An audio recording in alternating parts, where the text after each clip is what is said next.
then spread inland through Friday morning.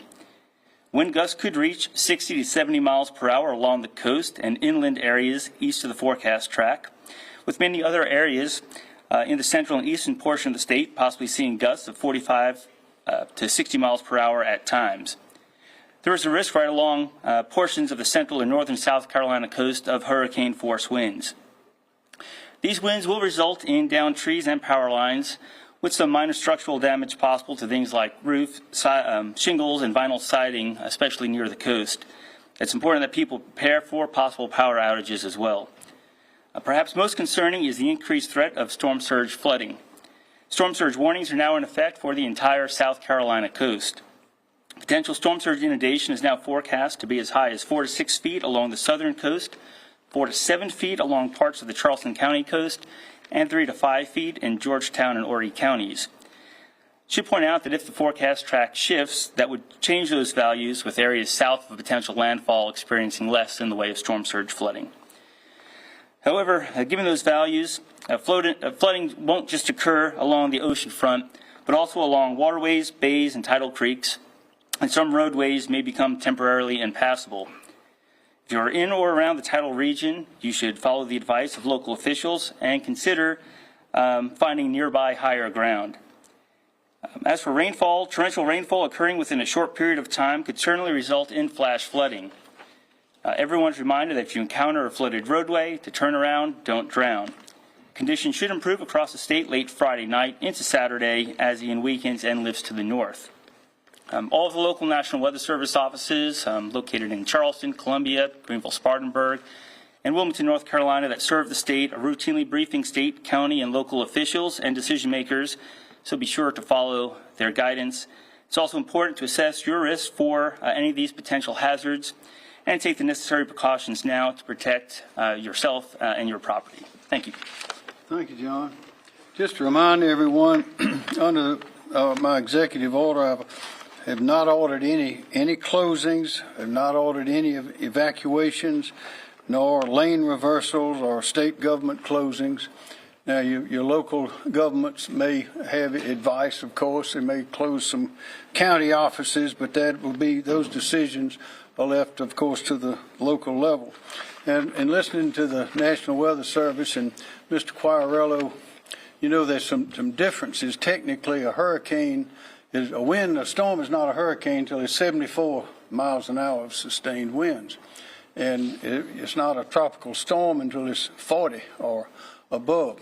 Doesn't make much difference whether this comes in at hurricane strength or below it storm strength or somewhere on the line, because it's going to be blowing strong winds.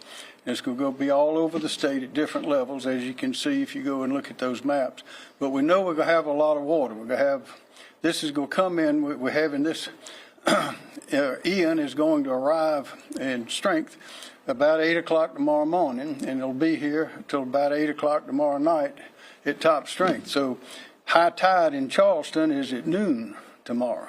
So we know there's going to be water, a lot of hot water in Charleston at noon. They know that too. I spoke to John Mayor Tecklenburg this morning. In fact, I think I've spoken today to most of the mayors along the coast, as well as our congressional, the Senators Scott and Senator Graham, and my office has been talking with others. I spoke to Congresswoman Mace, but everyone is on the same page. Everyone is reading the same information, and of course our team here is tightly involved with all of the county organizations and the county offices, and we know what's coming. So there's a little bit of wiggle room in exactly how strong the rains and how strong the wind will be. But the biggest variable is human reaction, is people failing to take the necessary precautions. That's the real danger that we have, is human error. So again, we want to, all of us want to urge everyone in our state to take a look at those maps, to pay attention, to see what is going to happen in your area. Some will have more wind than others, some will have more rain than others, but you can get that information if you go to those official sources, and don't go to the others, because there's always a lot of misinformation or sometimes outdated information that's going around. We know this is going to be a serious storm, but we also know, based on our preparations, which are now moving, we're not preparing anymore, we're acting now. We know that we can handle this if we use our heads and follow the rules. And there are a lot of little simple things. If you have to go to the store, if you're running out of something, go ahead and do it while we have time before it starts raining real hard. Don't drive on roads. If you can't see the pavement, don't drive on the road. And remember, even on highways, you get up to high speeds, everybody's heard of hydroplaning, where a car can be slipping on the water, and that's very, very dangerous. Be sure, call your family, call your loved ones, tell them where you're going to be. Let them know that, so they won't be worrying about you. And again, take care of your pets, take all your whatever medications. If you have to leave home for a while, take everything you're going to need with you. Stay inside. If the wind's blowing, it could blow something right on you. You see it blowing the shingles off roofs. You also see it knocking down winds. Take items inside, loose items that might be blown around by the wind. Take those inside with you. Don't let those become projectiles on people. And I think we could be all right. I've spoken to Governor Cooper in North Carolina and Governor Kemp in Georgia, and we've also had communications with Governor DeSantis' office, and we're all ready to send whatever we need to wherever it needs to go if we don't need it ourselves.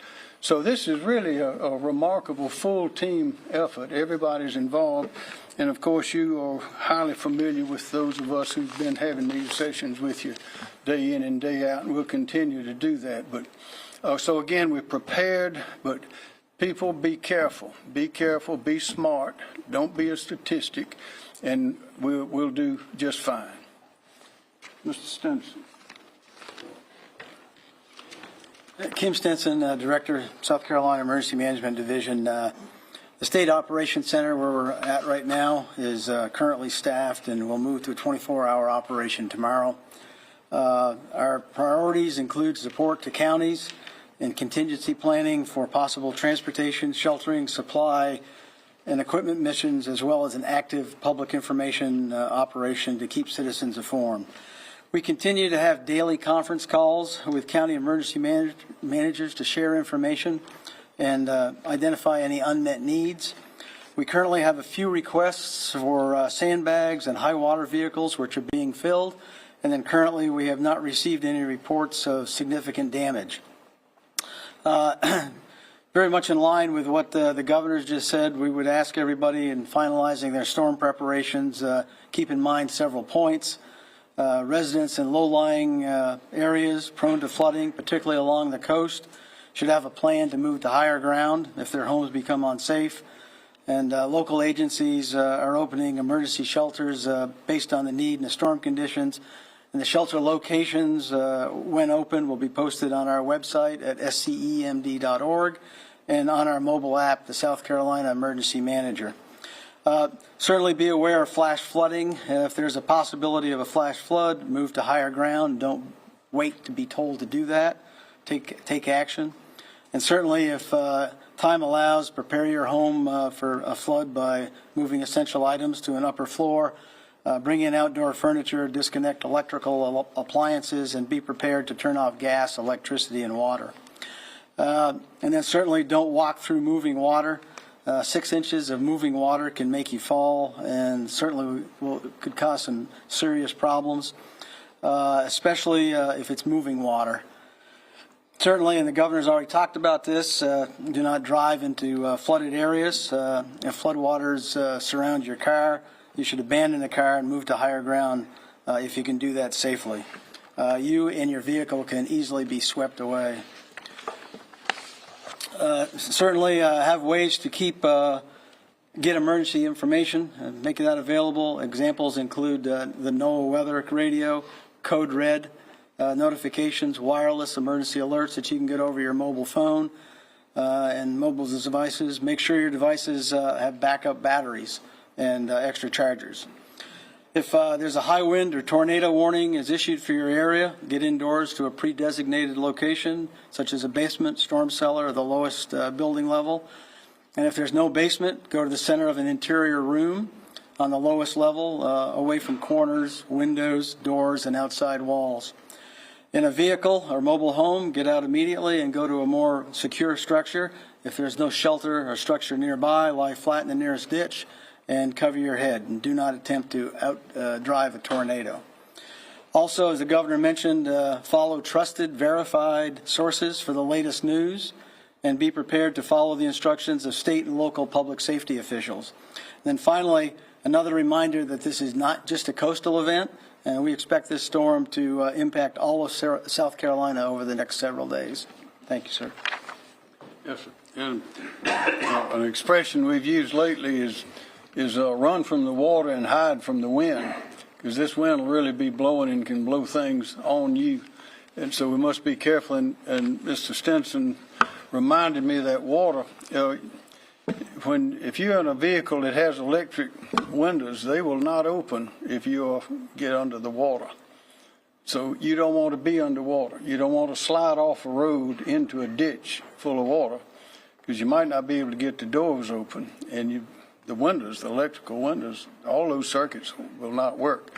So this could be very dangerous for those kind of reasons as well. So I want everybody to think and be careful what you're doing. General McCartney. Thank you, Governor. Good afternoon, Major General McCarty, Adjutant General here in South Carolina. The soldiers, airmen, and employees of the Military Department of South Carolina are prepared to support the state in response to Hurricane Ian. This, as the chaplain noted, this is something that we do year-round. We prepare for these type of events. We're well poised at this point with equipment and personnel, and we're in the process of activating approximately 100 soldiers on state active duty. They will be assigned to the anticipated affected coastal counties. We will have what are commonly referred to as the high water vehicles to help if there's any localized flooding. If there's anyone that needs to be evacuated from those areas, we're prepared to do that. We have significant other assets and capabilities if those situations warrant.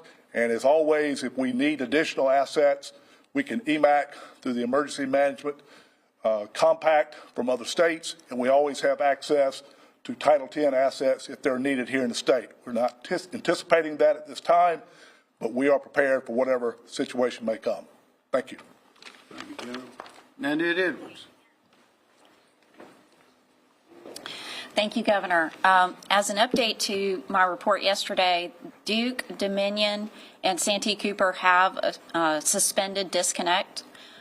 They are also, all of these utility partners have stationed additional resources so that as the storm leaves, that they are able to conduct power restoration services very quickly. With regard to our fuel partners for the state of South Carolina, we have continually checked in with them, and their fuel supplies are in good order, and they have no unmet needs. Thank you, ma'am. Ben Duncan. Thank you, Governor. Ben Duncan, Chief Resilience Officer. We stand ready to assist citizens after the storm with recovery measures. We have disaster case managers ready to go.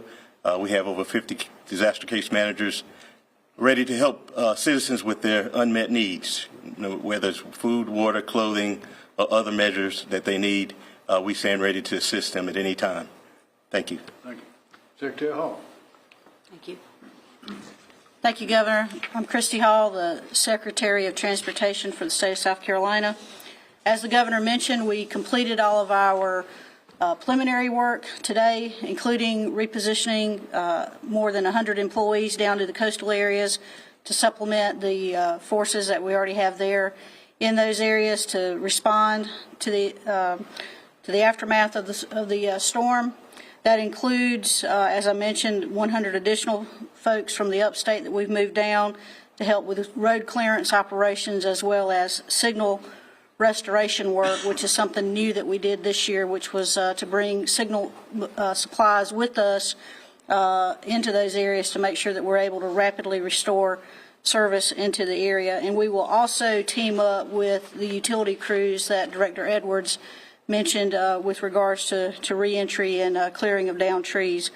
As the governor and others have mentioned, we urge that folks really try to avoid travel tomorrow if at all possible, just due to the high winds and rains and other dangerous conditions that may exist on the roadways. We are expecting, as John Q mentioned, some rain or some water to be over the roads at some point in time, especially at some of what we would refer to commonly as some of the known areas that flood frequently in the state. So just expect that. Also, as mentioned earlier, make sure that you're following the advice and guidance of local officials, including law enforcement personnel, with regards to either crossing of the high-level bridges or rerouting around areas where there may be floodwater. Thank you, Governor. Thank you. Rob Woods. Thank you, Governor. Good afternoon. I'm Rob Woods. I'm the Director of the South Carolina Department of Public Safety. SCDPS and its state support agency, that's the South Carolina Law Enforcement Division, South Carolina Department of Natural Resources, the South Carolina Department of Pardon, Parole, and Probation, and the South Carolina Department of Transportation, began enhanced traffic management operations at 3 p.m. today in the coastal region. It will begin response operations at 6 p.m. in the Midlands and Upstate. Our current focus is responding to anticipated increases in calls for service along major highways as the storm approaches, and shifting to support of SCDOT in addressing traffic hazards and assisting SLED with law enforcement missions after the storm. As always, and to echo Secretary Hall's advice, DPS encourages all citizens to avoid travel during hazardous weather and remain aware of dangerous roadway conditions after the storm has passed. Thank you, Governor. Thanks, sir. Dr. Simmer. Thank you, Governor. Good afternoon, everyone. I'm Dr. Ed Simmer, Director of the South Carolina Department of Health and Environmental Control. We continue to work to prepare for this storm. A couple of cautions for folks as the floodwaters start to come in. Please remember that not only are floodwaters dangerous from a drowning standpoint, they also often have toxic substances and high levels of bacteria. So staying out of floodwater is very important for your health. For that same reason, at sunset tonight, we are going to close all shellfish harvesting beds statewide until such time as we can show that the water is safe and the shellfish is safe to eat again. And that could be a couple of weeks, but all shellfish beds will be closed as of sunset tonight. We are continuing to work with our medical facilities in the coastal counties, which we think will have the greatest effect. We have 42 nursing homes, 126 assisted living facilities, and several hospitals. We're working very closely with all of them. They all are ready for this storm, but we have teams ready to respond on a moment's notice if any of them do have any challenges. We continue to work with our dam owners for the more than 2,000 dams that we regulate. We've lowered water levels on some of those dams, and we believe they are ready. We do not anticipate significant problems with the dams. So at this point, our goal is that no South Carolinian is physically harmed in this storm, and certainly no one is killed by this storm in South Carolina. I'm convinced that working together, we can achieve that goal. Please be smart, stay informed, don't take chances you don't need to take, and working together, we will make sure that every South Carolinian comes through this okay. Thank you, Governor. Thank you. Are there any questions? Yes, sir. This is to John. You mentioned that this could be the first hurricane that makes landfall since. All right, we have there Governor Henry McMaster and state emergency management officials. Pretty much the gist of it, and we'll get to some particulars that we took away from that. Just kind of basically reiterating, echoing common sense steps to stay safe during the storm. Especially staying out of those flooded roadways tomorrow. Our own team has talked about it, but we've heard from several people at the governor's office. The roads are blocked for a reason. Don't go around barricades. Don't walk or drive through flooded waters. The really big message I think we both heard was stay home. That's right. Stay home and stay safe tomorrow. And then some other particulars as well. As a reminder, we are still under a state of emergency, but there's been no evacuations, no lane reversals in place. And in following suit with the governor, the city of Charleston also issued a declaration of emergency earlier today as well. The town of Mount Pleasant said they would decide if need be, but right now they have not issued their own declaration of emergency. And the South Carolina Emergency Management Division moving to 24 operations starting tomorrow. So of course you can expect more of these press conferences to come in to keep you updated, and we'll continue to keep you updated updated on air and online. And we're going to hear now from our own meteorologist, Sonia Stevens, with another quick look at the forecast.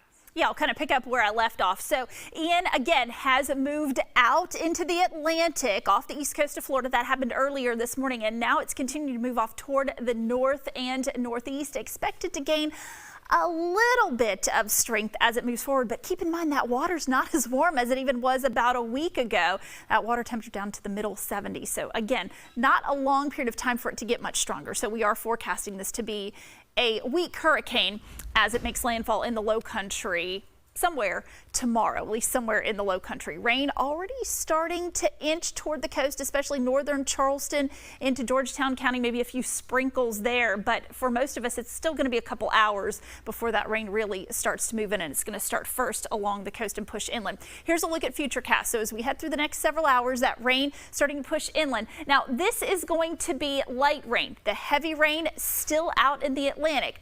As we head toward 11 o'clock midnight, that's when we start to see that heavier rain. But really, as we head toward sunrise tomorrow, that heavier rain continuing to shift inland as Ian continues to move off toward the north and northeast. Keep in mind, pretty much all the rain is on the north side of this system. So again, we're going to get the rain ahead of it. On the back side of it, we're going to be clearing out pretty quickly.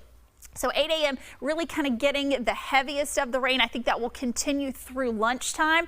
By 2 o'clock, a lot of the heavy rain starting to shift into Berkeley, Williamsburg, back toward the Midlands as, again, Ian continues to move off toward the north. So futurecast indicating that that landfall could happen north of Charleston. So again, here we're getting the bulk of the rain through early afternoon. Then look at that clearing out very quickly. But still on the back side of the system, we're going to see those winds out of the west, but I think they're still going to be breezy, especially early on in the evening. And then look at that clearing out pretty nicely as we head through the weekend. But excessive rainfall, that's one of the things we're really going to be focusing on later tonight into the day tomorrow. Slight risk of excessive rainfall. And again, that's going to bring us that flash flooding threat. Then as we head toward tomorrow, and a little bit of an update for us. So again, they're expecting a lot of the heaviest rain to pass from Charleston northward. So that's where we've got a moderate risk of excessive rainfall. And again, that's where we're going to see the biggest flooding threat as well, but moderate risk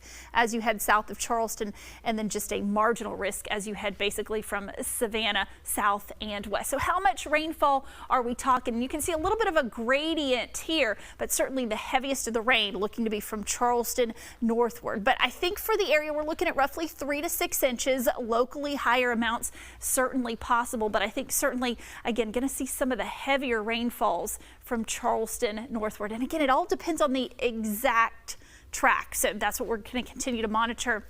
And the thing is, we're going to get heavy rain, so we'll have rainfall flooding. And then on top of that, we're expecting coastal flooding. So we had coastal flooding at high tide this morning around 11 a.m. Several streets were closed downtown. As we head toward high tide tonight at 11 o'clock, still not expecting the rain to be very heavy. So that's why we're only looking at moderate coastal flooding, but tomorrow we'll have gotten that heavy rain. So again, major risk of coastal flooding. And again, we're going to continue to see those winds picking up moving forward.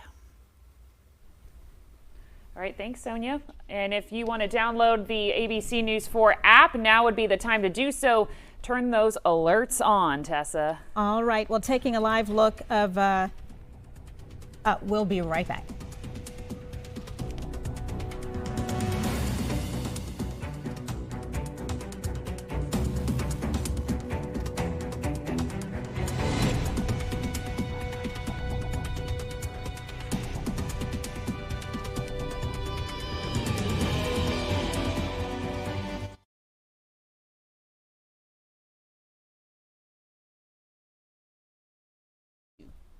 Hello, can you hear me?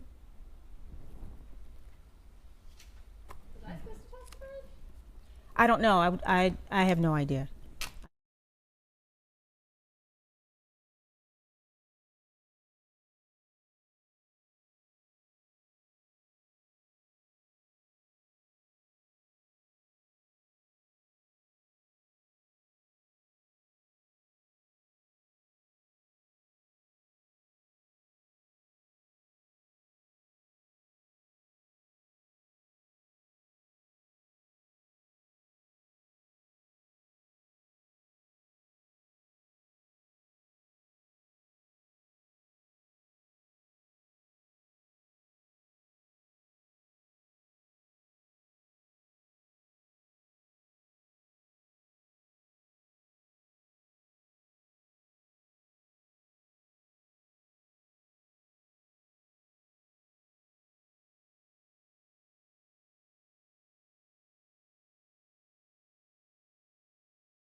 This is an ABC News 4 Tracking Ian update.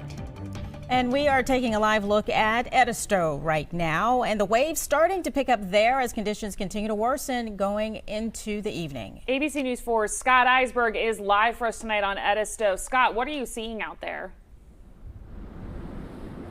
Hey, Katie and Tessa. Yeah, a relatively normal day at Edisto. I've been here for several hurricanes in the past, and we've seen it where the sand is eroding all the way out onto Palmetto Boulevard, and people are bagging up and boarding up. It's nothing like that by any stretch. The only thing that we've seen boarded up, period, is the BP gas station at the bend as you're coming onto the island. Besides that, everything relatively normal. Quite a few people coming out to the beach, taking their dogs out to the beach, going for a walk, letting them run around, kind of getting that energy out before the storm really comes. And people are really watching the ocean because it is cool to see. I mean, you don't often see the ocean this rough at Edisto. One tourist I spoke to was certainly almost overwhelmed when she was standing out at one of the beach entrances watching the Atlantic. Here we don't see crashing waves on the Ohio River.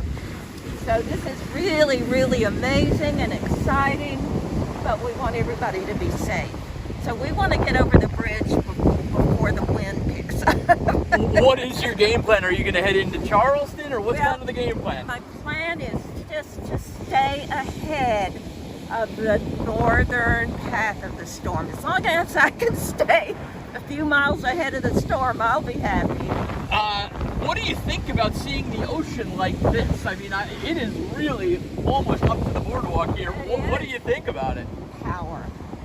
Incredible power. Beautiful, powerful, all this energy, but something we need to be very careful about. It was kind of special listening to her talk about it like that. We spoke to some other folks who were a bit more routine, and they were filling up sandbags because they said they've seen this before. One of the gentlemen said, I'm 60 years old. I've been through plenty of these. Let's get everything covered up. We don't want water coming in the house, and then we'll take the sand afterwards and just nourish the beach with it. Why not? The folks that live out here on Edisto are also gathering at Coots Bar and Grill. Some staying to watch the Gamecocks game a little later if Coots stays open, but they all say they will head inside and stay safe as the storm comes through later tonight. For now, live on Edisto, I'm Scott Eisberg. I'll send it back to you guys.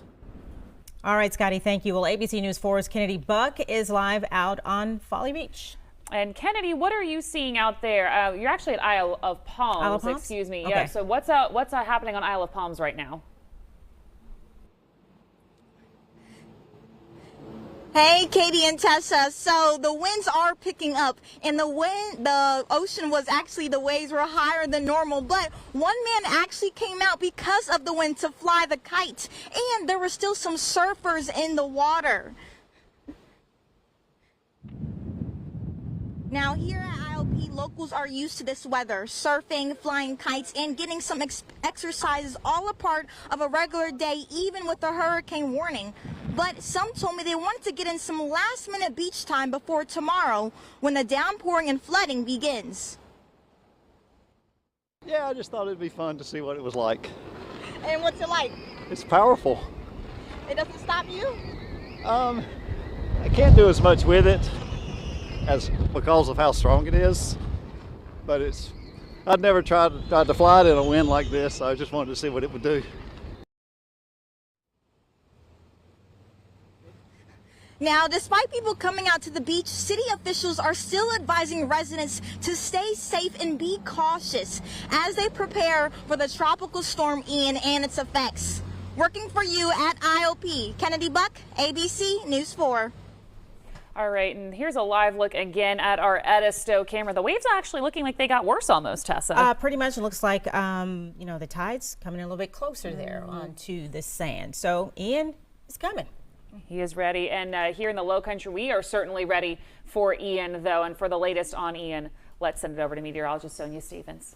Yeah, and we had high tide around 11 a.m. this morning. Our next high tide going to be around 11:02 tonight. So that's when we'll see that water riding back up the beach again. But for now, dealing with the clouds and dealing with the wind. And that wind, not associated with Ian directly, but we've got high and we've got Ian. And what it's called is the pressure gradient force. So it's squeezing out that wind in between the two. And that's why it's been breezy, even windy at times today. Right now, 65 out on Charleston. So we're looking at middle 60s across most of the area. That's as warm as we've gotten today. 66 is about as warm as I've seen all day today. Started out this morning at 63. So starting to see a little bit of rain pushing on to McClellanville, Georgetown.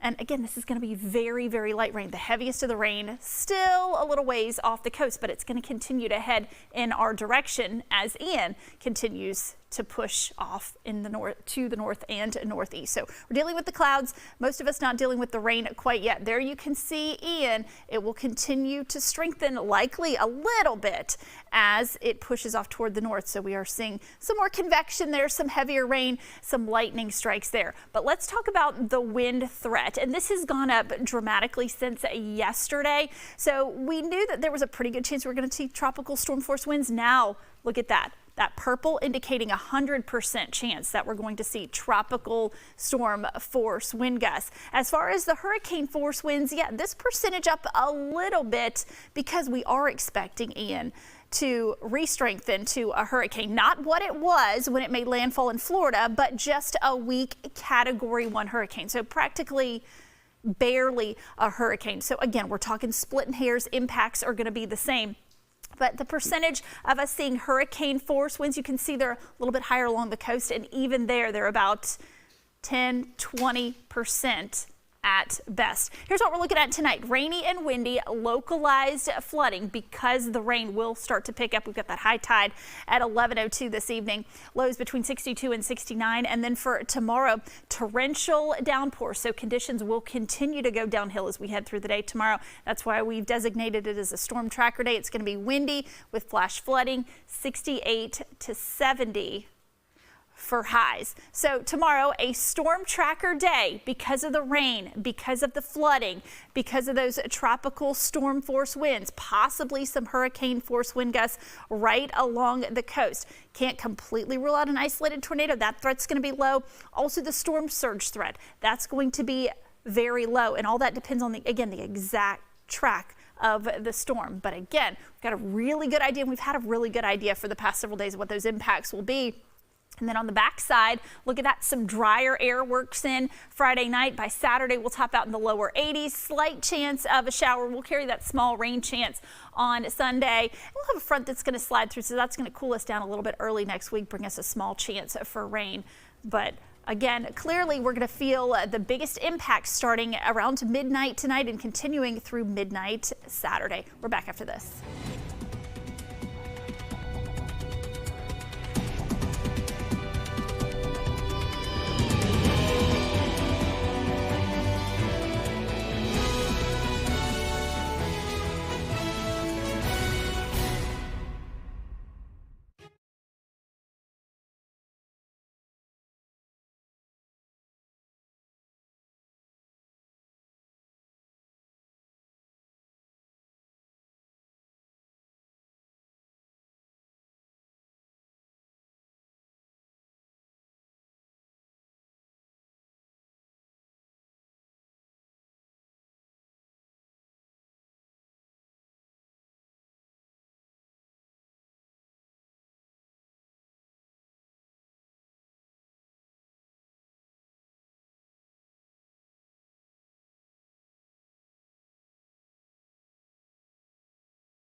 This is an ABC News 4 Tracking Ian update.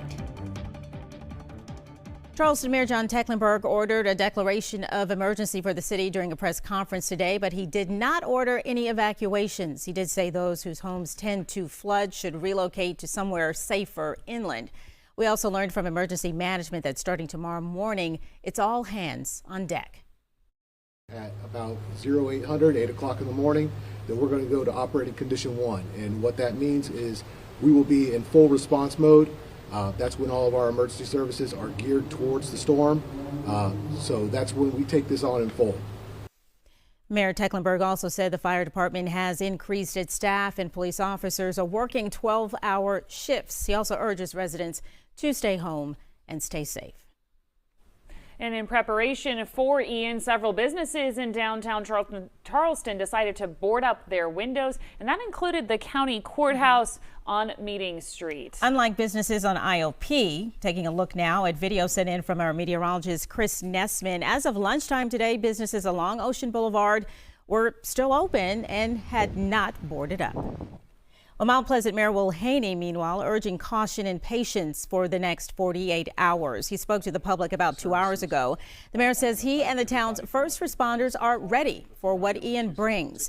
He reassures the public about the plan to handle severe weather and emergencies. And for now, Mayor Haney says they're looking to see how Florida is dealing with the disaster, so they're on guard for what Ian brings. You all know we've had some close calls ourselves. So that could be us. And so let's learn lessons from that. Hopefully we will come through this unscathed and be sending aid their way. But in case things worsen for us, we need to be prepared for the worst. Right now, there is no declaration of emergency for the town, but Haney says that could change depending on what the storm brings.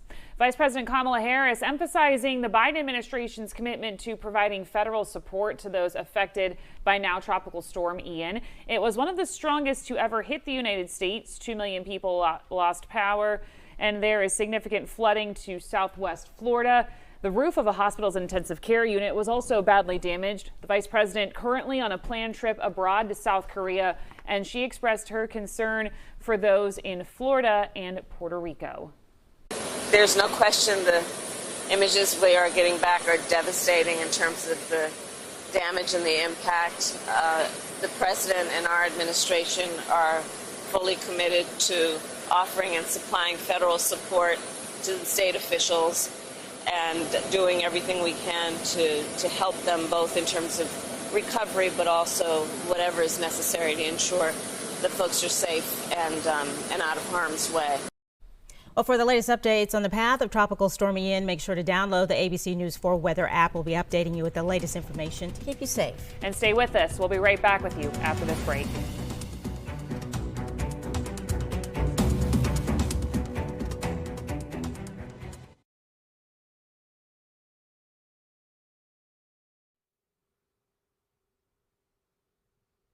Three, two, one, mic check, 3, 2, 1. Mic check.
Live from ABC News 4 in Charleston, this is ABC News 4 at 5.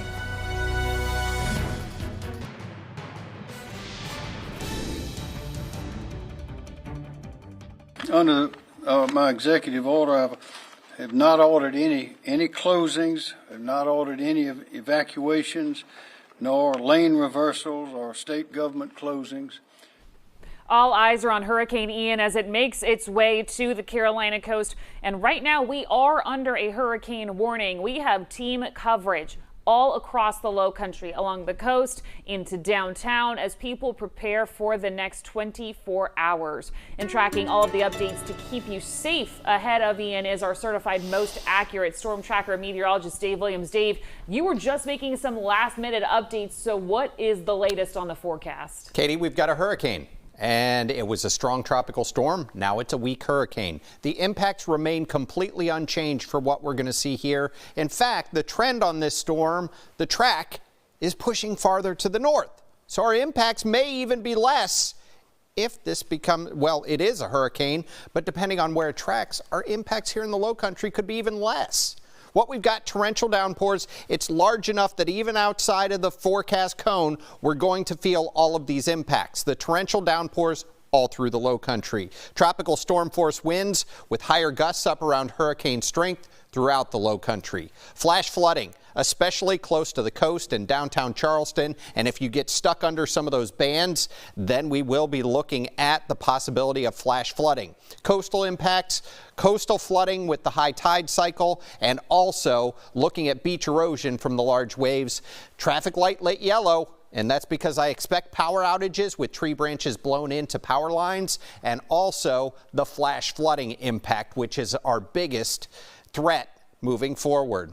Here's what we have for you right now, and there's a hurricane warning right along the coast, and that hurricane warning is in effect because we have a hurricane out in the ocean. Tropical storm warnings for Dorchester, interior Colleton. So like I said, tropical storm forces are expected all through the low country, no matter where you live. This has a huge rain shield on it, so even if it stays just off the coast, it's going to bring us the rain and the wind. As far as the surge, I believe this is going to get pushed a little bit farther to the north. So the surge threat is going to continue to move to the north, but we are under a surge warning.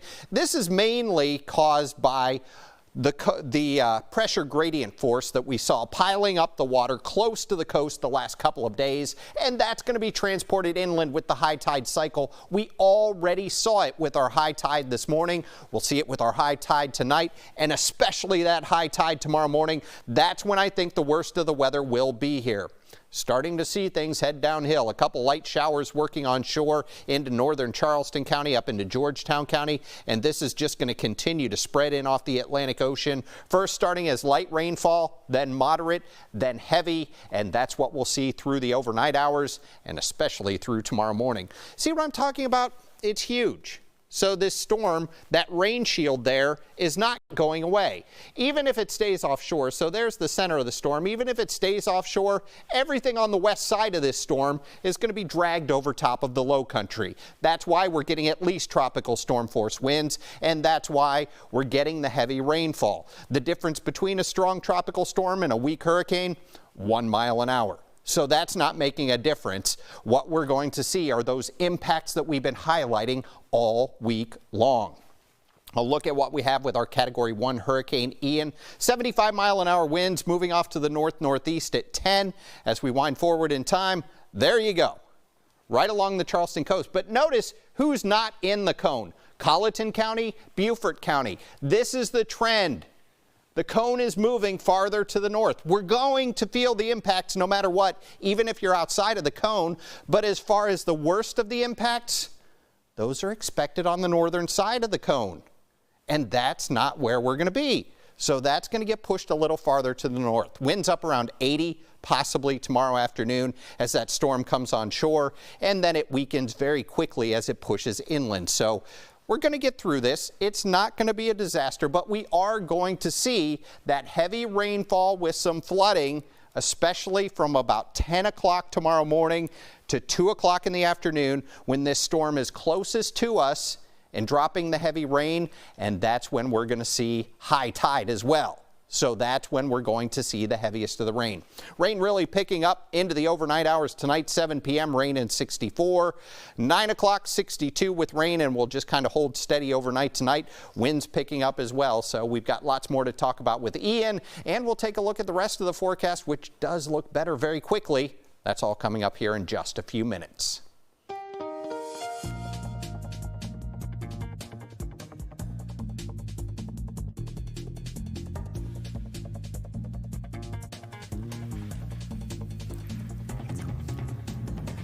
All right, we do have a crash in Mount Pleasant. Mount Pleasant Police Department is on scene. They've got officers on scene. We're looking at that crash, Long Point Road at Bell Point Drive. They are using Egypt Road as a detour. All right, let me show you what traffic flow looks like, and honestly looking great across the area. Probably a lot of folks left work early today. Look at that green all across 526, I-26, Highway 17. Look at that, very few cars. This is not typically what we see at 5:06 on a Thursday, but no issues traffic-wise there. Traffic a little bit heavier here, but still moving at a very good pace for what we would consider to be rush hour. This is I-26 near Aviation Avenue. This ABC News 4 Traffic Tracker Update was sponsored by Mr. Sparky, America's on-time electrician. Tri-County leaders urging residents of flood-prone areas to relocate before the storm. 2 emergency shelters are open today in Charleston County, Dunston Elementary School, and then there's a pet-friendly shelter on Leeds Avenue. And just in tonight, buses are no longer taking people to the shelters because of high wind. Shelters, though, will remain open tomorrow. You can find all the information on our website, abcnews4.com. And we are also continuing to monitor the airports. At last check, all flights that were scheduled to depart after 8 p.m. at Charleston International have been canceled, and flights tomorrow morning are also canceled. Joint Base Charleston has relocated its C-17s until the storm passes.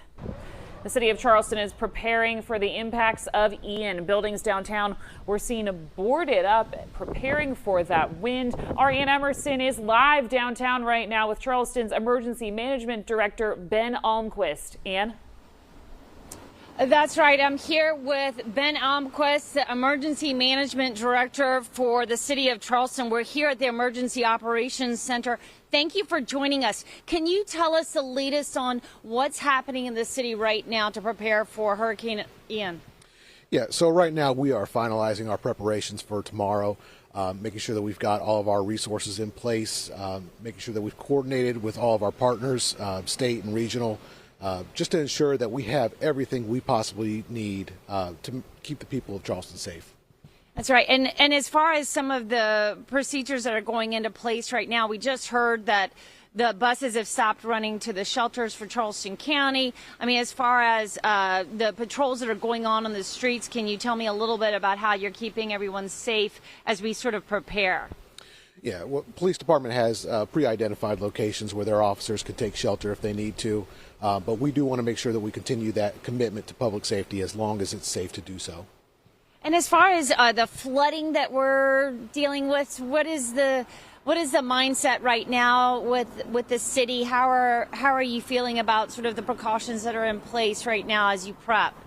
Well, we do expect this to be a significant flooding event based on the models that we're seeing, potentially similar to what we saw with Hurricane Irma, Hurricane Matthew. So making sure that we're preparing for that sort of scenario. What are you telling the folks that are like right there on the battery as far as the seawall goes? Have you gotten any new information, or are you preparing for any breach of that seawall? Well, with the peak flooding potential tomorrow, we do think there is a chance that the battery wall could be topped somewhere around midday with that high tide. So we do ask that the residents in that area, those who have had experience, especially with Irma and Matthew in the past, be mindful of that and take necessary precautions. Do you have any predictions right now about how high we expect that water to go on the streets if it does breach the wall? We don't really have predictions. We're monitoring the situation as it goes, but we allow the Weather Service to make those kinds of determinations. Well, thank you so much for joining us. We're going to be keeping an eye on it with you, and thanks so much. Absolutely. Thank you.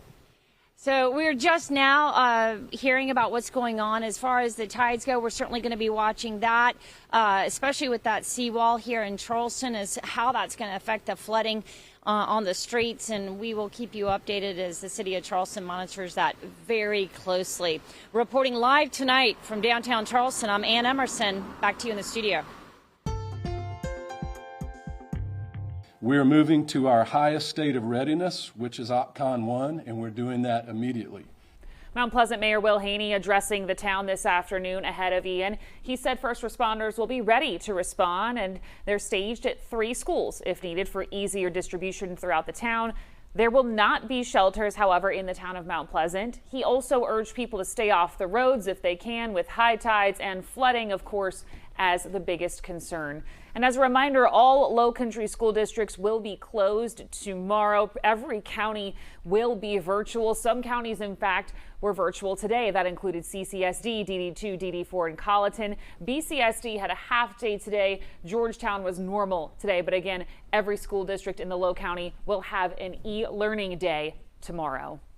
Devastation left behind in Florida, knocking out power for 2 million people. Search and rescue operations continue in the state, and President Biden has approved a major disaster declaration for the state of Florida. Justin Finch has the latest. Ian making history as one of the most powerful hurricanes to ever make landfall in Florida, decimating parts of the state. President Biden pledging federal support. We're going to do our best to build Florida back as quickly as possible, but we're not going to be leaving. This storm is having broad impacts across the state, and some of the flooding you're going to see in areas hundreds of miles from where this made landfall are going to set records. 2.5 million Floridians told to evacuate, but some who chose to stay had to be rescued by first responders. High water levels prompting drastic rescue calls in Lee County. Caller reporting a sinking vehicle, unknown if he's breathing, caller disconnected. Many still waiting for help. We have thousands of calls on 911 that are prioritized, and we're answering as we speak. There are thousands of people that are waiting to be rescued. ABC's Ginger Z facing the eye wall. We see these winds, and that little house that we were talking about all day has gone, succumbed to the storm surge. Now the blue roof is all that's left floating in the water toward the building. Fort Myers flooded with up to a 12-foot storm surge, shredding structures to pieces, debris floating in the streets, cars submerged. This floating debris was once someone's house. In Naples, Kimberly Walker telling ABC about the moments water began to seep into her home. The water got to be a lot more and a lot more and a lot more, and it was just, it didn't matter what you did. The water started coming into my home, reaching about mid-thigh. I knew I had to get out. In the city of Punta Gorda, water service is out. A boil water advisory in effect until further notice. And power has been restored to more than 1 million customers. Next, portable cell phone towers will go up across Southwest Florida once it's deemed safe to do so. Justin Finch, ABC News, Tampa. And for updates on Hurricane Ian, make sure to download our ABC News 4 weather app. We will be updating you with all the latest on how to keep you safe. Stay with us. We'll have a full weather update on Ian coming up in just 3 minutes.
Now on ABC News 4 at 5, we're working for you with a Storm Tracker update. I know it's been kind of a rough week, kind of stressful, anxiety out there, and we said at the beginning of the week we'd figure this storm out and we'd get you a better picture of what it's going to do. It just takes time, and we're still continuing to paint that picture and get a full view of what's going to happen. We've got a hurricane warning in effect. Now, that's not the worst of news because the trends with the track have been farther off to the north, and we've seen this before with tropical systems. The landfall looks like it's going to be southern South Carolina, and eventually it works its way up to the north. We're seeing that again, and we're going to continue to see that. But the track is going to be near the low country, close enough that we're all going to feel tropical storm impacts. And some hurricane impacts are possible, but I think those will stay mainly out over the Atlantic Ocean. Rain and flash flooding, these are going to be the biggest impacts, especially when this occurs around high tide. We're going to be looking at tropical storm force winds, some higher gusts, and like I said, out over the ocean, that's maybe where we could see some hurricane force gusts. Our flash flooding threat, this is through tomorrow morning. And our flash flooding threat overnight tonight headed toward tomorrow morning is in the slight category. And that's to be expected because we're just starting to see the rain. Plus the ground is kind of dry right now. It can soak up some rain. But tomorrow it's going to be a little too much to handle. And especially from Charleston up to the north toward the Grand Strand, that's where we have a moderate threat for that flash flooding. So that includes all of Dorchester County, most of Charleston County, all of Berkeley, Williamsburg, and Georgetown County. So this is where I expect the flash flooding.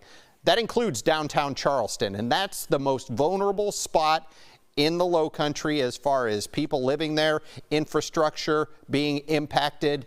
That's where I expect most of the flash flooding to be tomorrow as we head toward the high tide cycle. We'll detail that here in just a second. Rainfall total over the next 7 days, and notice from Charleston County down to the south, those rain totals drop off. We're going to see some heavy rain back here, probably on the 1 to 3 inch range back here, but once we get into Charleston County, then we're like the 2 to 4, and once we get to northern Charleston County, Georgetown, Williamsburg, Berkeley County, then we're talking about our 3 to 6 inches and higher amounts. So some folks are going to get heavier rain than others, especially north of downtown Charleston. Let's see how Futurecast gets a look at it. This is by 6 o'clock tomorrow morning, and we're already looking at about a quarter to a half an inch. Georgetown sneaking up over an inch. As we go through the day tomorrow, this is 1 p.m., and look at that. Charleston, 4 inches, 6 inches Moncks Corner, almost 7 inches in Georgetown. And then we go into the evening, we end up. So this is pretty close to that 3 to 6 inch estimate, with some locally higher amounts. This is exactly what we're going to see. There will be a sharp cutoff on the back edge of this, and some folks are going to get the lighter rain, but it is going to be a decent amount of rain for some folks, especially north of Charleston. Here's that high tide, and I have highlighted it. See all the arrows pointed to this one? This is the one I'm most concerned with. High tide tomorrow morning at 11:41. Why am I so concerned with that? Because the heavy rain will be falling. It's already been a higher than normal high tide because of the pressure gradient force over the last several days piling up that water close to the coast. That's going to get pushed inland, and we get the rain on top of that. That's going to cause major flooding. Not so much storm surge because the storm surge is going to go a little farther to the north, off to the north of this system. As we go ahead and take a look outside, the ocean, very rough out there. You see some large waves. This isn't the best surfing weather. Last week's weather with the swell from Fiona, much better surfing weather. It's kind of like a washing machine out there. Those waves mixed up, not perfect for surfing, especially with the onshore winds. Most surfers do know that. Here's a look at what we have headed toward the weekend. We've got 79 degrees on Saturday, 82 on Sunday, and look at the rain chances, 20%. So once this storm is out of here tomorrow, you can kick back and enjoy the weekend. Maybe rake up the leaves and everything that Ian has left in its wake, because there is going to be some cleanup to do on the backside of this storm. Already some tree branches and trees starting to tumble. A look at our winds right now, and we've got those winds about 15 to 25 miles an hour across the state. As far as your wind gusts, 40-mile-an-hour wind gust in Beaufort. 40-mile-an-hour wind gust is a tropical storm force wind gust. So we're seeing tropical storm force wind gusts, and those winds are going to get even higher as Ian gets even closer. Speaking of Ian, we're starting to see some of those rain bands getting closer to the coast. There's some heavier rain out over the Atlantic Ocean. That heavier rain starting to sneak back. That's going to come in overnight tonight and headed toward tomorrow morning. Northern Charleston County up into Georgetown County, where we saw there's going to be some heavier rain totals. The rain is already starting there, so you will pick up the heavier rain. This storm is not really well organized compared to what it was 24 hours ago. Right now, the center of the storm is pretty much wide open. And that's because we've got some dry air sneaking in on the backside of this storm, that dry air getting sucked into the system. And the rain shield is mainly on the northwest side of the storm. So even if we stay very close to the center, all this heavy rain is going to come up over top of the low country. That's why we're expecting heavy rain and flash flooding. There's that dry air coming in on the backside. And look at that, some very dry air over top of Florida now, sneaking into this system, and that will continue to keep it from getting much stronger. Fortunately, there is dry air headed into the backside of it. Otherwise, this storm could intensify a little bit more as it gets closer to the coast, but I don't expect that. The water temperatures are much cooler as we head toward October than they were just a month ago. Here's a look at Futurecast, and we've got our weak hurricane here off the coast of Florida. Wind forward in time and look at all that heavy rain offshore 1 o'clock in the morning, but we're getting some showers right along the coast. Here's the heavier rain. And like I said, tomorrow morning, 7 o'clock in the morning, starting to get that heavy rain as we head up toward our high tide. Look at what's going on. Downtown Charleston getting the heavy rain. High tide, 11:41 in the morning. Flash flooding likely around lunchtime. Here's the center of the storm. And the center of the storm looks like it's going to come on shore somewhere up toward the Grand Strand and then push inland. And this storm will quickly weaken by the time we get to Saturday morning. We're looking at sunshine, and we'll see a gorgeous Saturday. I think it's going to be beautiful into your Sunday, too, as those winds calm down and we start to dry things out. Overnight tonight, windy, rainy, localized flooding possible, 62 your low.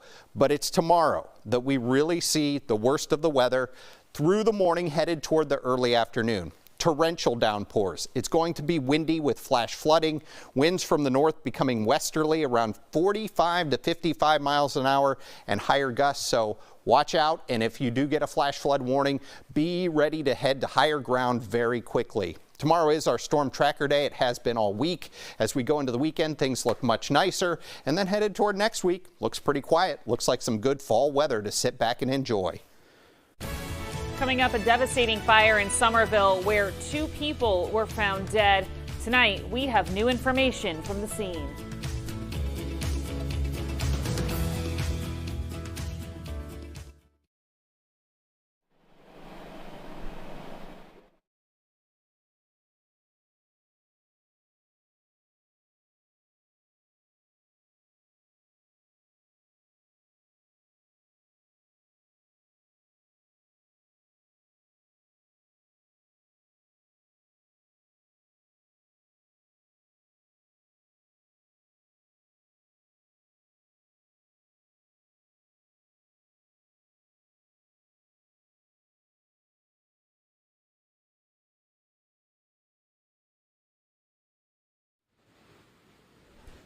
Mic check, mic check. 1, 2, 3. Mic check, mic check. Mic check, mic check. Mic check, mic check. Thank you.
A tragic situation in Somerville early this morning. A fire left 2 people dead and several others without a home. This as Hurricane Ian makes its way up to the low country. Our Floriana Boardman was there today and has an update on the victims. The damage from the fire this morning here at Somerville Station's apartments is significant. It took more than 50 firefighters and over 3 hours to get the fire under control. 2 are dead and about 32 families have been displaced as Hurricane Ian makes its way to the low country. The fire happened just before 3 a.m. and our crews were there shortly after. You can see just what the scene was like this morning. Reports from dispatch indicate multiple people were trapped in the fire. Several suffered from injuries. And with Hurricane Ian on the way, it's only making matters worse. We want to make sure that we do a thorough job. We owe it to the individuals who lost their lives. We want to make sure we know how this started and what we can do in the future to prevent anything like this from happening.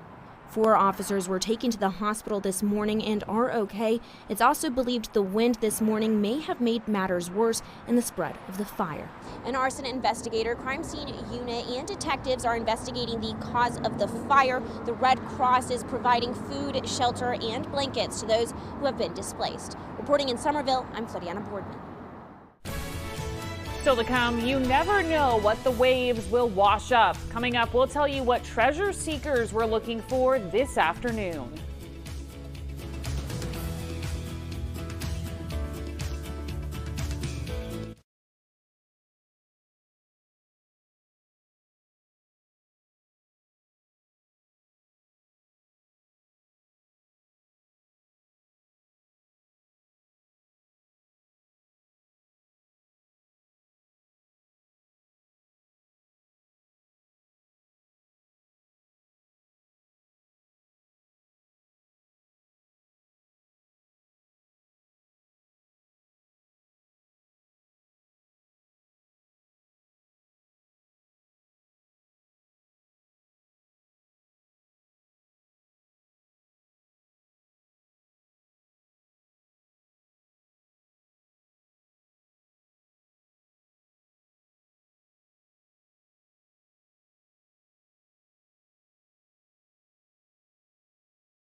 We are continuing to monitor Hurricane Ian and the impacts it will have on the low country. Storm Tracker Chief Meteorologist Dave Williams has the latest forecast. Dave? And Katie, we are watching this storm off the coast of Florida right now, and it's going to move right off our coast and push likely onshore tomorrow as we head into our Friday. What we're expecting: torrential downpours, tropical storm force winds for sure. Could see some higher gusts, especially out over the ocean. That's where I think we'll see some hurricane force wind gusts. Flash flooding is the biggest concern that I have right now, especially around our high tide cycle on Friday morning with heavy rain coming down. That's when we're going to see some flooding. Coastal impacts. We'll see coastal flooding around the high tide cycle, and we're also looking at beach erosion because of those large waves crashing. Already seeing trees and branches blown down. That's going to cause some power outages. So power outages in addition to the flash flooding. That's why the traffic light is lit yellow. It is going to impact us into the day on Friday. Here's what we have for you tonight: gusty winds, rain starting. As we go into the morning tomorrow, tropical downpours, tropical storm force wind gusts, flooding likely. Tomorrow evening, still gusty, a little more rain, but it's going to start to let up through the afternoon, headed toward the evening. And then by Saturday morning, that rain ends. Still a little breezy, but I really think your weekend is shaping up just fine. As far as the impacts, about 3 to 6 inches of rain. This is going to vary from neighborhood to neighborhood. Looks heaviest just north and east of Charleston. So northern Charleston County, also northern Berkeley County, Williamsburg, and Georgetown County. I think that's where the heaviest is. Lightest rain will be back into interior Beaufort and Colleton County. And we still could see a very isolated tornado right on the beaches, but I think this is going to shift offshore and not a threat to us. Flooding from rain and flooding from high tide likely. As we get a look outside right now, cloudy gray skies. The rain is not far away, 66 degrees. It's a cool, cloudy fall day with those gusty winds. Look at these forecasts for the winds as we head toward 3 in the morning. 40 to almost 50 mile an hour wind gusts. That's tropical storm force. Into the day tomorrow, 50 to almost 60 mile an hour winds forecast. That's getting close to hurricane force. Our storm looks like it's going to come on shore just off to the north, mainly headed toward Georgetown County, possibly Horry County, and we'll see those winds dying off once that storm makes landfall. Still a little bit breezy on Friday evening, but looking much, much better as we head into our Saturday, and those winds do calm down just a tad breezy. Right now, we're looking at those onshore winds bringing the rain back toward the coast. Go ahead and take a look at our storm, and there is Ian off the coast of Florida, making its way up towards South Carolina. And like I say, I think the landfall is going to be just off to the north of Charleston. South of Charleston, impacts a little less. North of Charleston, impacts a little bit more, but it is going to be what we've expected all week long and what I detailed in that slide just a few moments ago. Windy, rainy on Friday, 68. Saturday and Sunday, much nicer. Little breezy on Saturday. Winds continue to calm down a little bit on Sunday. We'll take a look at that full forecast in just a few minutes. All right, thanks, Dave. This is new video tonight from Folly Beach. That's right around high tide. Some surfers on Folly embracing the waves. Our Conley Grayson joins us live now from Folly Beach, but surfers aren't the only ones out there, are they? That's right, Katie. We're here on Folly Beach near the pier, and surfers are not the only people out. Actually, there is quite a bit. There's a pretty big crowd that's actually here on the beach looking for these shells that have been washed up when the shore came pretty high. Now, the wind gusts that we had talked about earlier, they're definitely picking up. We feel them a little bit harder. The waves that we're looking at, they're not necessarily bigger, but we definitely see them coming in faster. That sand is being picked up by the wind, and what we're actually seeing is people walking up and down the shore with buckets looking for different treasures. We're seeing many people bundled up in jackets and sweatshirts making their way up and down. Many I spoke with say they are looking for shark teeth, conch shells, and anything cool that may have washed up with this tide. Barbara McLeod is visiting for her birthday and says they will be sure to stay far from the water this weekend. Never seen it this choppy, and I go to the ocean all the time, so never seen it this choppy, but it's kind of fun. Many people I spoke with on the beach say they are not from here and are visiting for the very first time. I spoke with one woman who says her flight was canceled today, and so she plans to find a few cool shells before getting inside. Another family was visiting Charleston for the weekend and is collecting beach shells before driving back home in Georgia. Now, the Folly Beach Pier is already closed for the afternoon and will be closed again tomorrow. As you can see, that bridge is still under construction and the crane is down. Working for you, Conley Grayson, ABC News 4. Coming up, we meet this month's Jefferson Award winner. Find out how she's helping others through her own journey of recovery.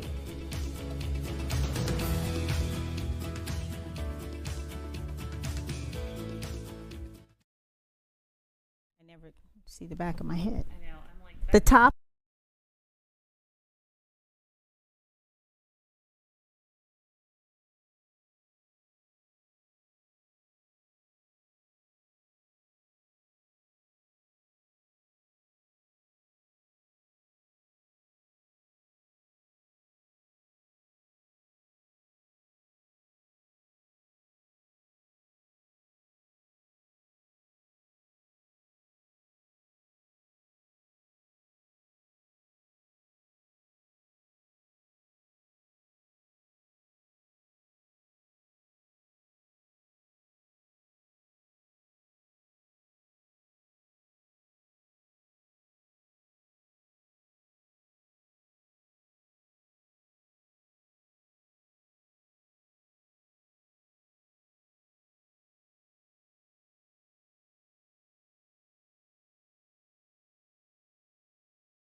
The Jefferson Awards are sponsored by Holy City Heating and Air. Well, there are people who walk the walk, and there are people who walk the talk. Pastor Elfrida Dees bounced back from addiction and now leads others to a life filled with hope, wholeness, and stability. Her ministry, built on the belief that if she can help somebody along her life's journey, her living will not have been in vain. And that's what makes her September's Jefferson Award winner. This is Grace House. You'll find positive affirmations in every room, thoughtful reminders to the people who live here. Pastor Elfrida Dees was once in their shoes. Her laugh, I can do that! A stark contrast to what her life was once like. I would have never dreamed I would have ever got caught. I thought I was having fun, the average drinking at hanging out with the party crowd, and you know, the 70s, the Love Child era, smoking weed and all that stuff was sort of like a norm. Until things took a turn. And I continued to progress until it just took me down a spiral that I never would imagine for myself. I came from a great family. There was no dysfunctions. I was educated. She was all those things, yet by the end of my road, I was on the corner begging for change. Yeah. That corner, King and Hughie Street. In downtown Charleston. I used to call that my office. An encounter blocks from her former job at the Post and Courier. And I can still remember it like it was yesterday. He said, the streets got her. A wake-up call. And it was that guilt and that shame that I had thrown away everything. You know, that was not the life that I expected for myself. And that was enough for the former journalist to check into rehab. But one more shadow of pain lingered. A son lost to crib death. And I was moving back from Columbia to care for my mom and dad. And I had to pass the graveyard where my son was buried. And I just started to cry and wail to God. And I was like, God, I'm so sorry. I'm so sorry that I didn't do right by you and my son had to die. And it was almost audible, Tessa. It was like, listen, would you stop crying about that son? I've got him. I've got him. You just move on with your life. You were not equipped to take care of him. I got him. But I bring to you many sons. Those many sons would come in the form of men, homeless, addicted. Pastor Elfrida wrote her plan, divinely dictated, to birth Bounce Back Incorporated. She would not treat the men like numbers. They would be given basic instructions to be able to get back on their feet. And God sent a homeless plumber, a homeless carpenter, a homeless electrician. A dilapidated building in North Charleston transformed into Bounce Back's men's campus. And 4 years later, in 2018, Walking Women's Welfare was founded. The blueprint, the same. We bridged that gap. You can stay here until the paperwork goes through. It's affordable. You can still save. And our motto is, we don't let anything happen until the miracle happens, because we don't want them to go back to homelessness. 4 houses later, Pastor Elfrida is serving a total of 28 men and women, their family. And that's what we try to nurture in here. We can't mandate love, but we try to get you to see that, listen, everybody here is suffering from something. Be understanding. And no one understands that more than Pastor Elfrida Dees. The Jefferson Awards honor those who find the time to honor others with their service. If you know of a deserving individual, let me know. Email me at taspencer@svgtv.com. Now on ABC News 4 at 5:30, we're working for you with a Storm Tracker update. Clouds all day today. The winds picked up and those temperatures are on the cool side as we get a look at the ICW. Right now it's just the clouds, a little breezy, but we don't have the rain falling just yet. It's coming though. 66 degrees outside right now in Mount Pleasant, and we are going to be looking at those temperatures pretty much holding steady overnight tonight. Here's what we have late tonight into late Friday, and this is from Hurricane Ian. Low to moderate and up toward extreme. Here's what we have for you. Rain is going to be the biggest impact from this storm. We're going to pick up heavy rain, about 3 to 6 inches of rain. That's going to give us a moderate to high impact. As far as flooding, the same. We'll see coastal flooding around high tide, put some rainwater on top of that, and we're going to see flash flooding. So coastal flooding and flash flooding in a moderate to high category here, because we'll see some big impacts, especially in downtown Charleston tomorrow morning into the early afternoon. Wind, a moderate impact, and the coastal impacts will be moderate as well. Rip currents, we've also got beach erosion going on, so we've got to watch out for all those things. But all along, it's been the rain that we've been most concerned with. Seeing some gusty winds too, and if there are some dead trees in your area, here's what happens. Dead tree blown over here. Stephen McCabe in North Charleston sent this in to us, and that happened right around lunchtime today. And those winds are gusty enough to topple dead trees especially, and any tree branches that are dead on those trees. Expect those to have some damage. Here's what we have with our chances of tropical storm force winds. Guess what? We're already seeing tropical storm force wind gusts, and as we go into the day tomorrow, we're going to see those tropical storm force winds on the scale 100%.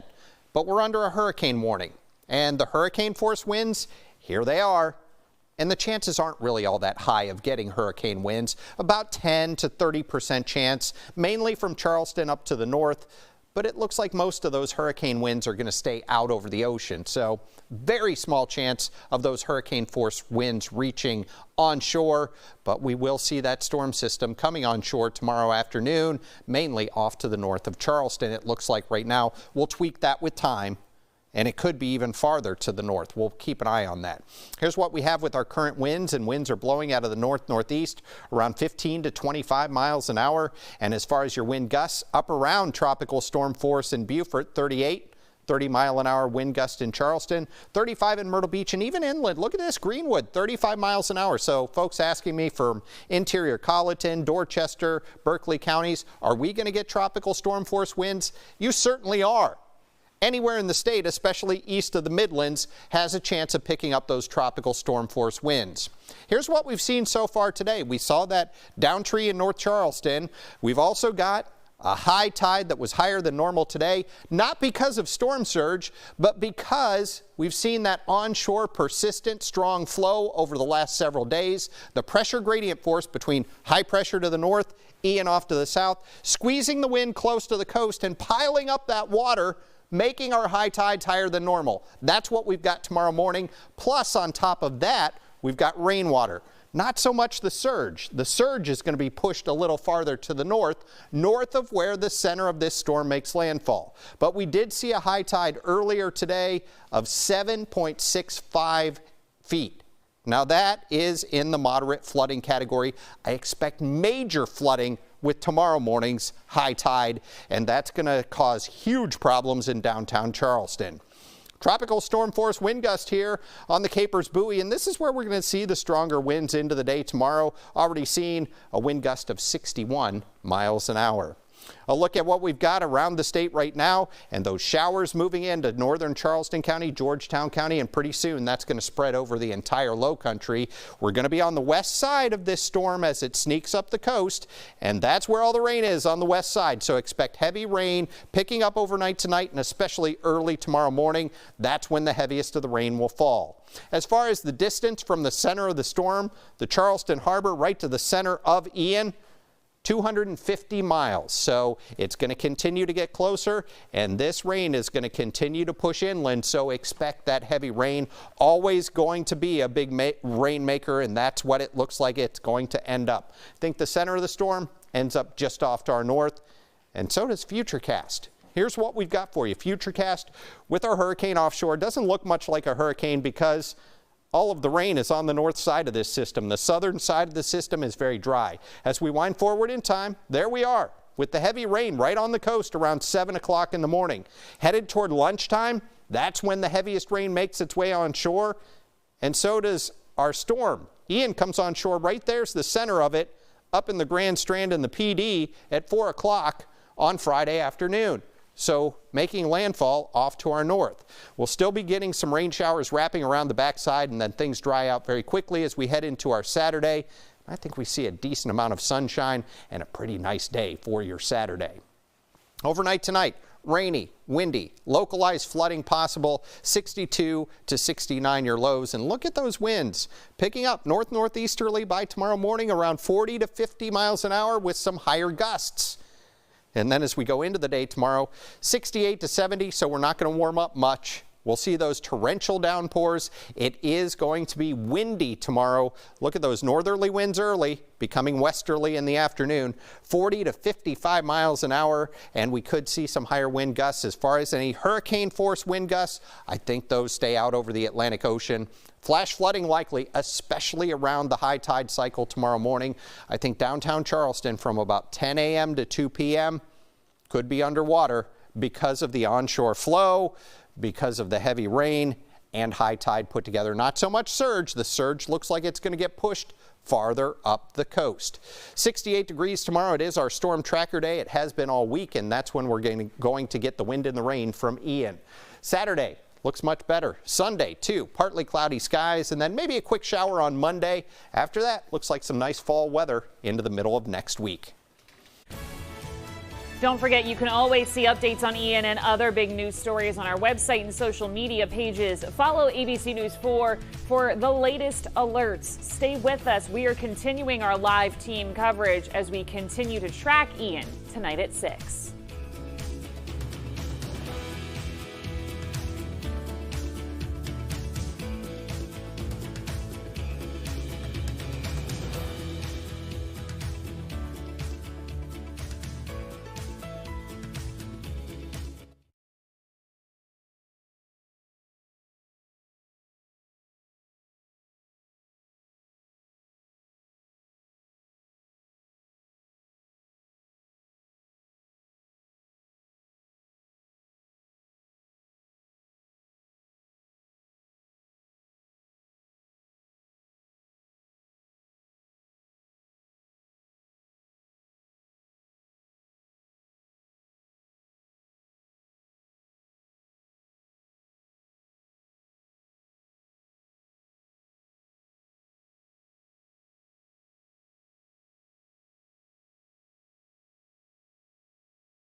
The Senate giving a thumbs up to a short-term spending bill that will prevent a partial government shutdown. The bill finances the government through December 16th, buying time for Congress to set 2023 spending levels. It also includes $12 billion in aid to Ukraine's military and disaster assistance. Nearly $20 billion were added in for FEMA to respond to Hurricane Ian hitting Florida. The legislation now heads to the House ahead of Friday's deadline. More than 24 hours after Hurricane Ian made landfall, Florida residents are assessing the damage. ABC's Stephen Quinn gives us a look at what those in Fort Myers are facing. The damage is catastrophic in Fort Myers, and it gets worse the closer you get to the beach. Boats like this just left in the road, making roadblocks for those people now driving back in, trying to get to their homes and see that damage firsthand. Judy Curry can only look at her home in shock. Complete devastation. Lucky to be alive. Some people still locked in their house, wouldn't come out. They had boats going in the streets. The death toll from Hurricane Ian is uncertain, but public officials in Florida have braced the people here for the worst. In Fort Myers Beach, Hurricane Ian's storm surge was so strong it tossed boats like they were toys. I actually have a big catamaran, a motorboat in the middle of my pool right now. This beach community hardly recognizable to the people who live here and called it home. I'm crushed. I mean, it's sad. I love Fort Myers Beach. I love everything about it, but then it's sad to see some of the longtime places here gone, completely gone. So hopefully everyone can rebuild, and I'm sure they will, and we'll get through it. Today, sheriff's deputies closing the only bridge to the beach to the public, saying that they needed time and space to be able to begin cleanup and damage assessments. Overhead, Coast Guard crews run rescue operations to nearby Sanibel Island, which is cut off from the mainland.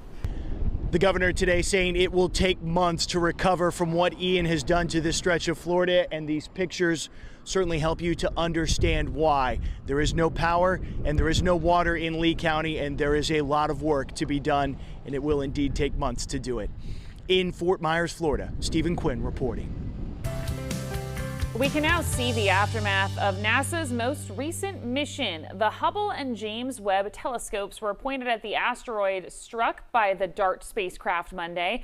That marked the first time NASA was able to purposely crash into an asteroid and potentially change its trajectory. Images from the telescopes were taken before and after the crash, and it appears clouds of material were ejected from the asteroid after contact. Scientists will use information from both telescopes in order to learn more about the crash and its overall impact. Tonight at 6, we're working for you with team coverage of Hurricane Ian. We'll take you to beaches and downtown to show you what the wind and water look like. Plus, honestly, just being patient and waiting for the right one. Catching some waves. We speak with a local surfer and hear how the waves from Ian compared to other storms. ABC News 4 at 6 starts right now. This is an ABC News 4 Tracking Ian update. And thank you for continuing to stay with us as we continue our coverage of Hurricane Ian and what that means for us here in the Low Country. We're currently under a hurricane warning. And even with Ian more than 100 miles away, we are bringing you team coverage. We have crews live downtown on Isle of Palms, Folly Beach, and Edisto. We will hear from each one of them about prep and current conditions in those areas. But first, let's send it over to Chief Meteorologist Dave Williams for his first forecast. Dave?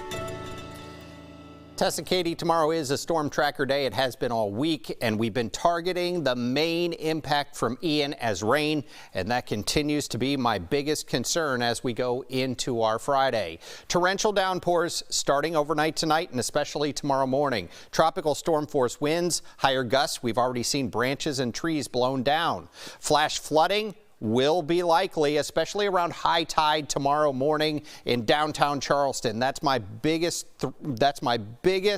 concern is tomorrow morning, because the onshore flow that we've seen for the last several days, the pressure gradient force has piled up water close to the coast, and that's going to make high tide higher than normal. We'll also see coastal impacts, beach erosion, rip currents. Our traffic light is lit yellow. I do expect power outages. Here's that hurricane warning right along the coast. Hurricane conditions are possible. Tropical storm warning inland. We're all going to see at least tropical storm impacts. As far as the surge, I think this is going to be pushed a little farther to the north. I don't think that's as big of an issue for us. It's that pressure gradient force piling up the water close to the coast, and then the rain falls on top of that. Here comes the rain showers in northern Charleston County up to Georgetown County, and that'll continue to pick up through the evening. There's our hurricane right there, a minor Category 1 hurricane, and there it is off the coast of Florida with 75-mile-an-hour winds. Wind forward in time, and here it is tomorrow, and notice most of the low country south of Charleston outside of the cone. It's Charleston up to the north that's inside of the cone now. 80-mile-per-hour winds around landfall, pretty close to where it is right now. And we're going to be looking at those impacts felt everywhere because it's a large storm, not just in the cone. So we'll all get the rain and the tropical storm force winds. Here's a look at what we have tonight. Rain picking up. It's going to be heavy, gusty winds, temperatures holding in the lower to mid 60s. And we will detail some more of those impacts with Ian. That's coming up here in just a few minutes. Thanks, Dave. And our Ann Emerson is on Charleston's Battery tonight as the storm approaches. And Ann, what are officials doing to prepare this area for a possible inundation from tides? Well, hi, Tessa. Yeah, we're here at the Battery. I want to show you the seawall right now. Now, this is part of this new seawall that they've been working on, and it's just as calm as it can be out there right now. But the winds are picking up. We're really starting to feel it. And one thing that we have seen change over the last say hour and a half is that there were pumps that kind of run underneath on the streets here. Now, from what I understand, these pumps have now gone. We can see that the pumps have been removed. I'm here with two residents that are living just off of the Battery, right behind them. Now, this is Sheila and David. We wanted to just speak with you for a second about what you're doing at your house behind you to kind of get ready for the storm that's coming. Well, it's all boarded up with protection. Yeah. The shutters and steel and plastic. I know. And when were they putting that up? Today. Just today. All day today. Actually, we are renting this house because we're building a house on the harbor on James Island. So that's where we are now until the end of November. And on top of just the boarding, are you concerned about the wind or the flooding in particular? Are you worried about the inundation coming in from this wall? Yeah, well, because I talked to the guys that were here with the pumps, the city, and they said the wall is for 8 feet. But the projection is for 8 feet 7 inches. So and they said if it's going to be more than that, they were going to remove the pumps because they didn't want to damage the pumps. So I took my car to the Queen Street parking ramp and parked it on the 8th floor. Well, that's a great idea, and that's something that they've been talking to residents about. Is if you're concerned about your car, go ahead and move it, and go ahead and get it up onto the parking garage. So this sweet thing, y'all are gonna certainly be keeping an eye on your pups too, right? Hula. Yeah, hula. Great. Well, thank you so much for talking to us today. You're welcome. Stay safe in the storm, and we'll be keeping an eye on these tides as they come through. Now, once again, that's what they're going to be watching for, is any kind of inundation, especially during these high tides, and that's what we keep on hearing about. So that's what we're going to be watching throughout the night and tomorrow for you guys. It's going to be like 11 in the morning. Yes, and we'll also be having a high tide tonight at 11 o'clock that we're going to be keeping an eye on as well. Reporting live from downtown Charleston, it's Ann Emerson. Back to you in the studio. Aloha. All right. Thanks, Ann. Aloha, sir. Well, Charlie, the fire corgi, is reminding everyone about shelter options available in Charleston County. If you need to bring your pets along with you, a pet-friendly shelter is open on Leeds Avenue in North Charleston. A regular shelter is also open at Dunston Elementary. That's on Remount Road. The town of Mount Pleasant is now operating at its highest state of readiness, OPCON 1. Mayor Will Haney spoke to the public about the town's ability to handle weather-related emergencies. Still, he admits he's concerned about Ian's strength. He says he doesn't want people to let their guard down.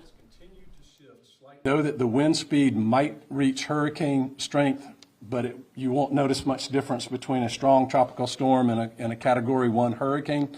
But we know that there is significant flooding risk, and we need to keep ourselves prepared for that.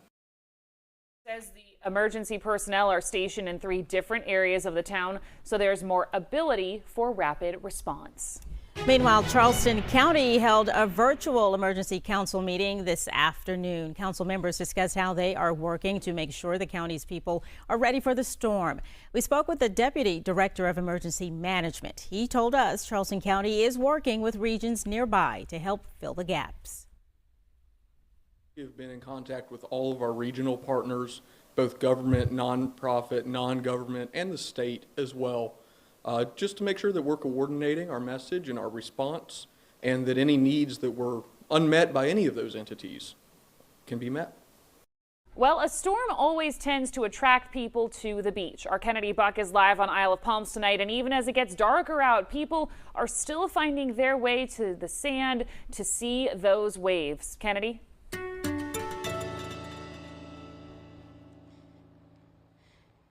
Hey Katie and Tessa. So the wind is getting worse out here. The sand is blowing and the waves are a little bit high. And just while I've been standing out here, a rain just started to drizzle. But people are still curious. They're still coming out to the beach. Even some came out right before the rain started. Now, we saw people walking dogs, kids playing, and even catching a few waves. Lainey Radicke, a Mount Pleasant resident, brought her daughter out to get some exercise before the storm heads their way. We live in Mount Pleasant, but we're just out taking a walk today and thought we'd get some energy out with my little girl before the rain starts. We figure when it starts, it's not going to stop until Sunday. So. Wow. So are you guys worried at all about this tropical storm? You know, we've been through a few and we're just hoping that it's very similar to the others and lots of wind and rain and that people stay safe. Now, there's still a few beachgoers, if you can see, still little stragglers, little walkers, but all in all, the beach is still, people are kind of stopping to kind of come to the beach as it's starting to get dark and the rain is picking up just a little bit as the wind is getting worse. But as you can see, people are still coming out just to get that few beach time right before the storm heads their way. Working for you at IOP, Kennedy Buck, ABC News 4. We're out here at Folly Beach and people have been picking up shells on the shore and surfers have made it out to the water. Find out what they have to say about today's waves coming up next.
While many people are preparing for Hurricane Ian at home, it seems like surfers are trying to catch those waves. We already saw that out on IOP where we have a crew out there. And now let's head over to Conley Grayson, who joins us live from Folly Beach. Conley Grayson, you talked to some surfers today. Very daring folks, I would like to point out.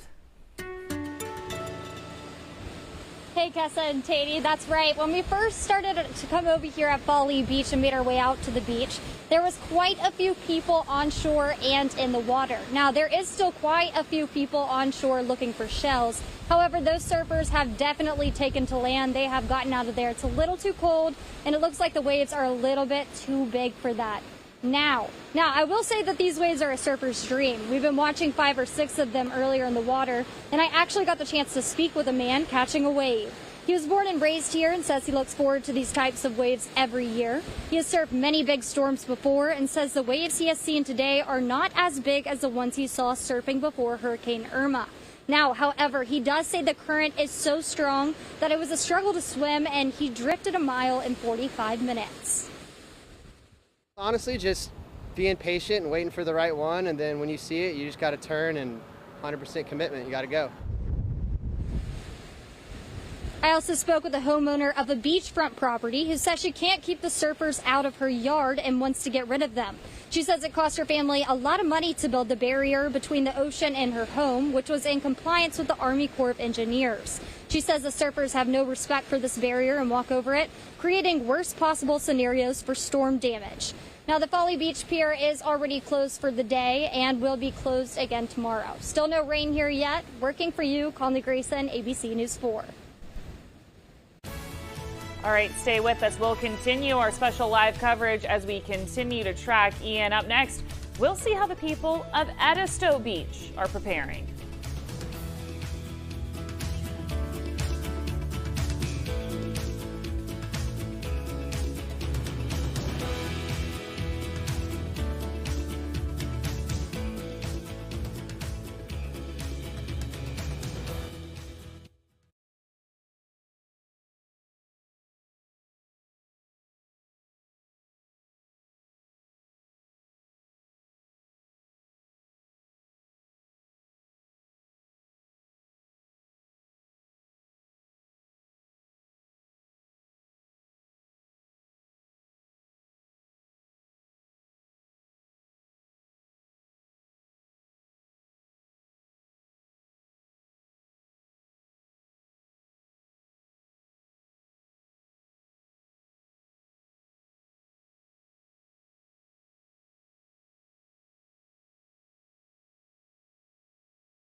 Well, we've checked in on IOP and Folly. Now we're going to send it out to Edisto, the southernmost end of our low country team coverage tonight. And that's where we find our Natalie Spalla with a look at conditions out there at this hour. Natalie.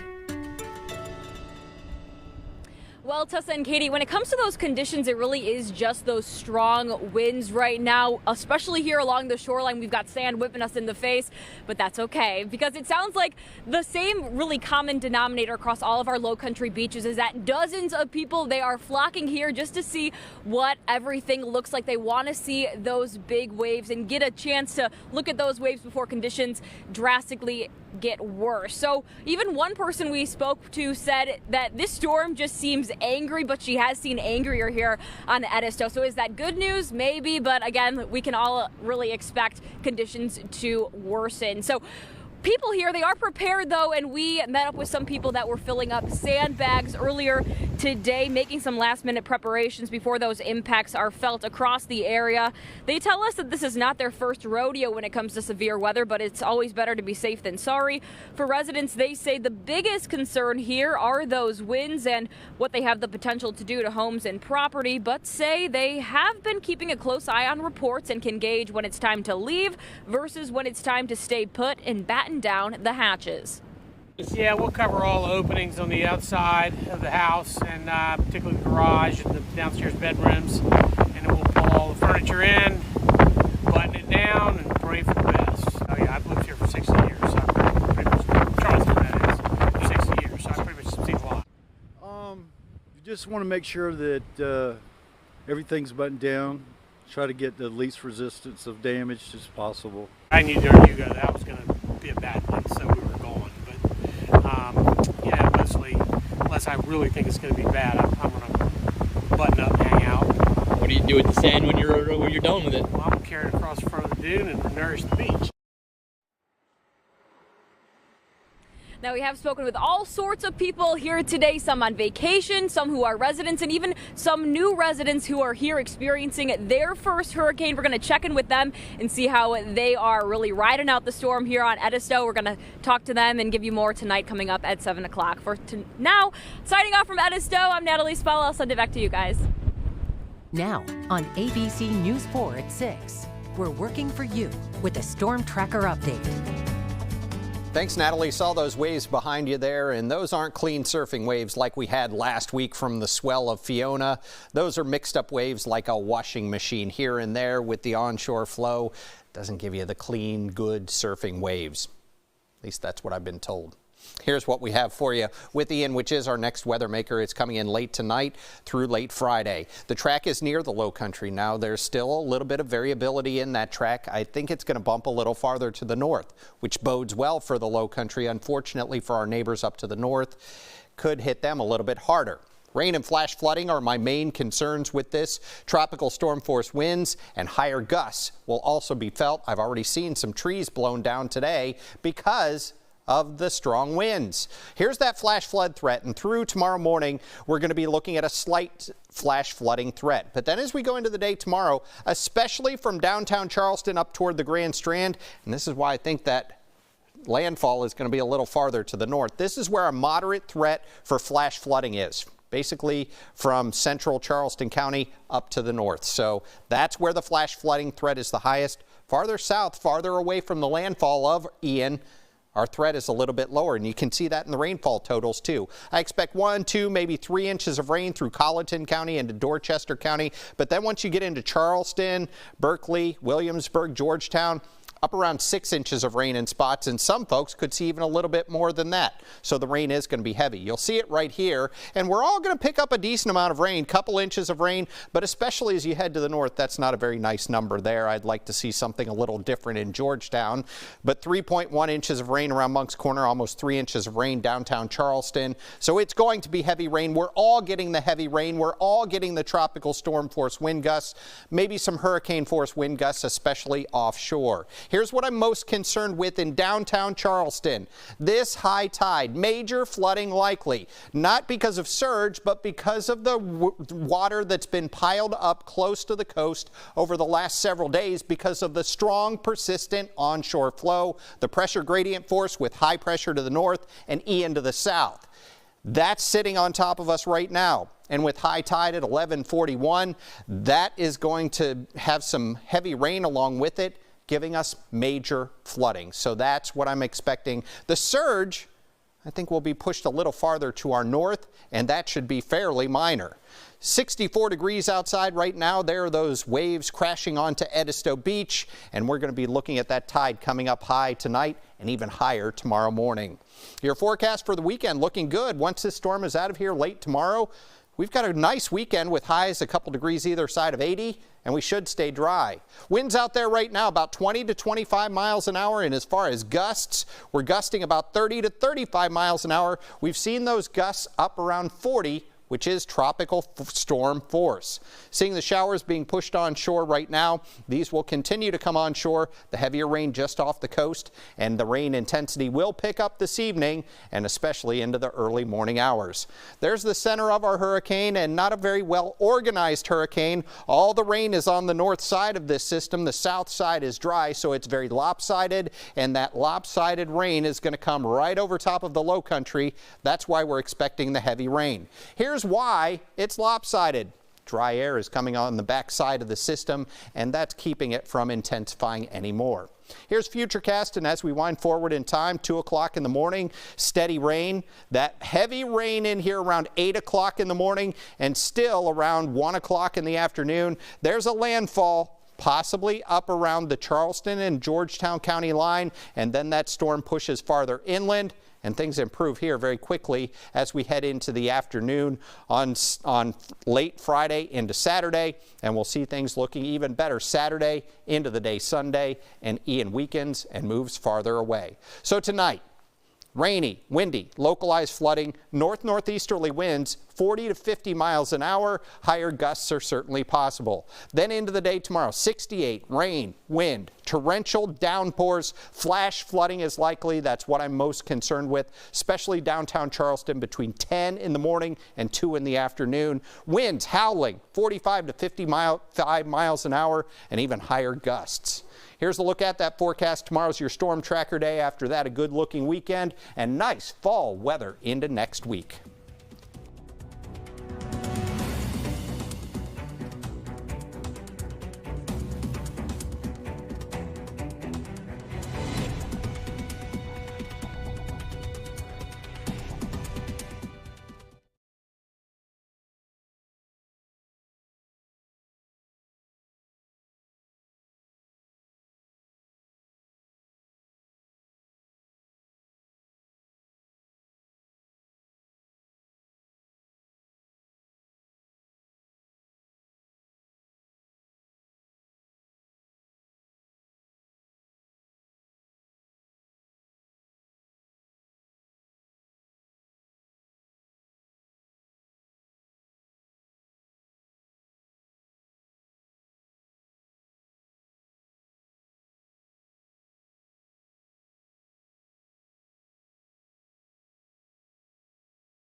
And our Storm Tracker team still hard at work for you. Our live crews still hard at work for you all at home. We are going to come back with more team coverage in the 7 o'clock hour from our crews scattered throughout the low country. See you then. Have a blessed one.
Yes, can you hear me? Hello, hello, hello. Thank you.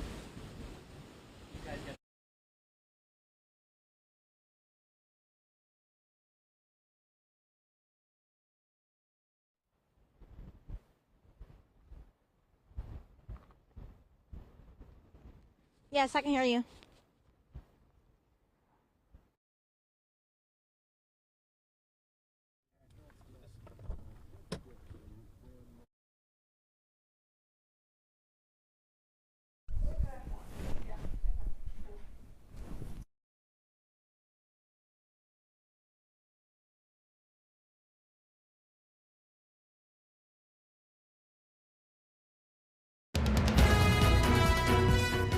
This is Fox 24 News at 6:30.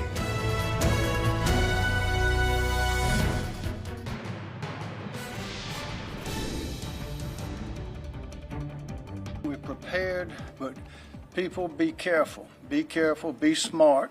Don't be a statistic, and we'll do just fine. Governor Henry McMaster tells the Lowcountry that state officials have plans in place to defend the state against the storm. The governor urged residents to avoid travel if possible because of heavy rain and strong wind. And if you see flooded roads, turn around and don't drive through it. Here's a live look right now from the Morris Island Lighthouse near Folly Beach. Wind gusts are picking up and the ocean is getting choppy. Fox 24 Weather Authority meteorologist Sonia Stevens is watching the radar and the satellite. She joins us now with the latest on Ian. Sonia, when can we expect to feel the brunt of the storm?